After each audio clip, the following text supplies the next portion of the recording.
Okay, the Knicks traded for OG Anunoby. I don't know if anybody expected this one, as I'm getting to this like an hour later than I would like to. And I've already seen Knicks fans going crazy because Quickley is in the move. And look, Emmanuel Quickley's awesome with his tough shot making, his improvement on defense last year. And in a previous video, I had a blurb talking about how I would love to see Quickley getting more minutes, even if he was, the sixth man and all that. Potentially more lineups with Brunson because the net rating with those two together was great. Even if, yeah, you're a little small, but I feel like it was at least worth a shot. But of course, he's on a 1-year deal, and so he was going to want a big new contract and probably a larger role at some point. The Knicks, clearly they were not confident they could provide that for him. As far as RJ, I mean, RJ is inconsistent as hell, man. Between the catch and shoots, the drives to the basket, sometimes he's like slithering through the defense and everything's great. Other times he's just looking kind of awkward and tossing up these like weird 7-footers as he can't really get by his defender.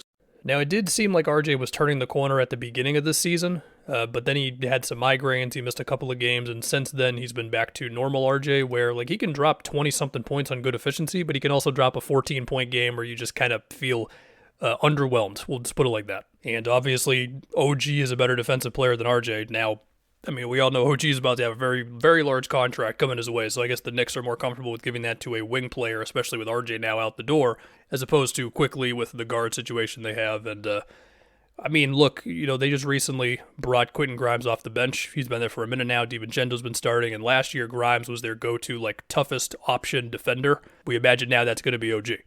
And if you were going to make a list of the top primary defenders to have on your team, you're not naming a whole lot of dudes before you get to OG. We all get that. I do wonder how many shots OG is going to be taking compared to RJ, because I do think deep down the Knicks probably would have preferred that RJ was like shooting the ball a little less and being a little more efficient, but it just never really hit like that, And sure, I think it's fair to expect that OG will be better on catch and shoot threes than RJ was, and obviously Brunson and Randall can create shots for him in that way. But, OG, he likes to have the ball some too. He doesn't want to just only take threes standing in the corner all game. So we'll see how the Knicks find that balance. But obviously with OG, the big thing is the defense. And I mean, hey, listen, here it is, man. I mean, you think about the rumors that they could have gotten more like draft picks last year. Like, I know the big thing was, well, somebody offered like 3 picks, which I believe it was the Grizzlies. But within that, it's like, yeah, but they weren't like 3 unprotecteds or whatever. It was more like stuff that was going to be in the 20s or whatever. Still picks, no doubt. But, here you got 2 players, obviously. And okay, look, Knicks fans, I know you loved Emmanuel Quickley. I wanted to see him more. That's definitely going to be the toughest pill to swallow here in this whole thing. You hope that OG just takes your defense to a new level. And I mean, I imagine now your starting 5 is Brunson, Randall.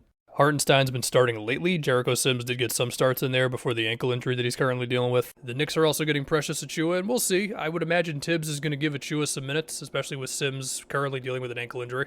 At least I would hope so. Predicting Tibbs' rotations is sometimes a bit of an exercise. The OG and I would guess DiVincenzo. I think he's going to stick with that DiVincenzo Grimes thing. And now, even with that starting lineup shift, like Josh Hart has still been playing a lot of minutes, even if he's coming off the bench. So you're definitely going to see Hart and Anunoby together. I think we can go on to the Raptors now. I'm very excited to see Emmanuel Quickley on this Raptors team because I imagine it's going to be more minutes, more shot attempts. You can allow him to play pick and roll, get into his pull-ups.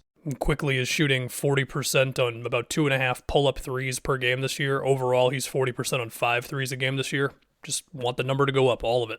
I can already picture Darko putting him in some off-ball actions. I mean, obviously, you're going to have your handoff stuff. I would love to see how you can get him and Scotty playing off of each other because, Scotty's been involved in so much of the offense, as he should be. Scotty's been fantastic. I mean, he just made 7 threes versus the Celtics. They've got him screening on the ball some. They've got him involved in screen actions where he's the ball handler. He's great at cutting or like getting into the middle of the floor if the defense is leaving that area open. Then from there he can make the next play or just drive at his defender, giving him space. Like Scotty's really good. And so Quickley just existing and all that, I think, okay, that's very exciting. As for RJ, I mean, okay, I think at least for me, there's a little more of a question there of even if you're going to a new team, RJ, and maybe they can run some different stuff for you than what the Knicks were doing, whether it's handoffs or screens or whatever. Like, you got to prove, like, you can make your threes consistent. This year, RJ, he's shooting, like, 31% from mid-range on not many attempts. He's shooting 57% at the rim, which is not a great number. His percentages on, like, the floater area is also not great. Like, RJ needs one of those to really hit. Because as far as the threes go, I mean, outside of his second season where he shot 40%, like, he just hasn't been that great from 3, man.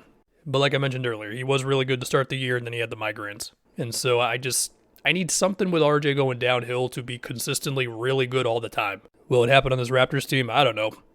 because as we know, defenses are just daring the Raptors to beat them from outside, clogging the paint and all that, and well, we'll see how RJ can deal with that. Unless the Raptors look drastically different within a couple of months, which I know everybody wants them to be, so we'll see.